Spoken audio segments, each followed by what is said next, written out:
সকালে নাস্তায় আজকে রুটি ভাজি ডিম পোচ করেছি, আম কেটে নিয়েছিলাম, সাথে ছিল দুধ। সাহেব তো দেখা যায় যেদিন দুধ থাকে আর কি বেশি থাকে সেদিন সকালে নাস্তায়ও দুধ খায়, তা না হলে ছেলে আর ছেলের বাবা রাতের বেলায় দুধ খায়, আর আমি শুধু সকালে খাই। আর এই যে নাস্তার শেষেই দুপুরে রান্না করছিলাম, আজকে খাসির মাংস দিয়ে একটু বিরিয়ানি রান্না করব। মানে কাচ্চির মতো করে রান্না করব আর কি, একটু ভালো করে রান্না করব। মাংসটা ধুয়ে পরিষ্কার করে একদম সব মশলা দিয়ে দিচ্ছি, দিয়ে কাচ্চিতে যে মশলাটা দেওয়া হয় আর কি, কাচ্চি বা বিরিয়ানি যেটাই হোক।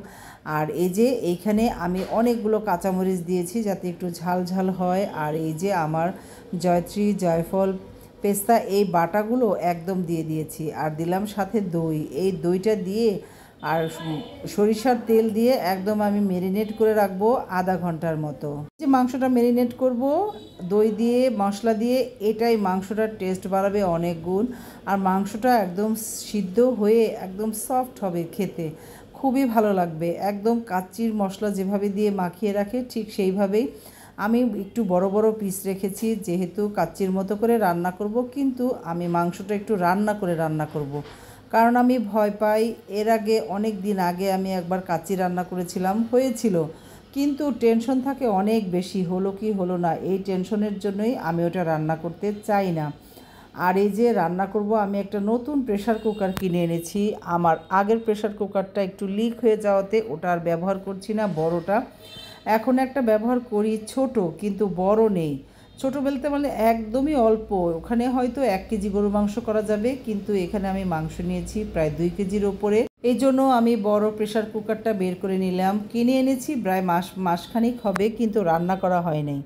দেখো তো বন্ধুরা কীরকম হয়েছে এই নতুন ডিজাইনের প্রেশার কুকারটা। আমার তো খুবই পছন্দ, কারণ এটা একদমই নাড়াচাড়া করতে খুবই সহজ হবে। এটার মুখটা একদম পাতিলের মতোই ছড়ানো, খুব ভালো লেগেছে আমার এই প্রেশার কুকারটা। ওই যে মশলা মেখে রেখেছিলাম মাংস, একদম দিয়ে দিলাম কুকারে।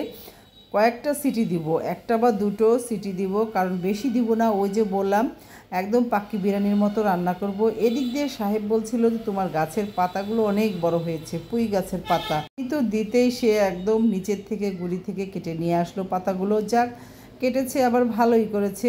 আজকে একটা সবজি রান্না করব পাঁচমিশালির সাথে, কারণ সাহেব তো দুপুরবেলা এই বিরিয়ানি খাবে, কিন্তু রাতের বেলা সে কিন্তু আর খাবে না।